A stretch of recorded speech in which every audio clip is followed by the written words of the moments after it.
अरे अजान हो गई, चलो पहले नमाज पढ़ लेता हूँ। अरे चाबी तो बाइक में लगी छोड़ गया।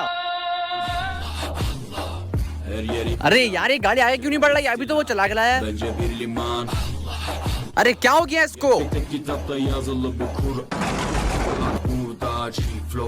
अब तो ये स्टार्ट भी नहीं हो रही है। Kitap, yalan ve hakikat, cabası tarikat. Sana yobaz derler, böyle olmaz derler.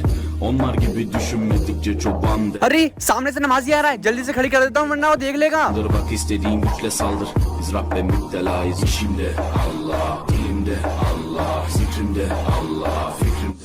अरे चाबी तो मैं गाड़ी में ही भूल गया था। Aşkımda, Allah,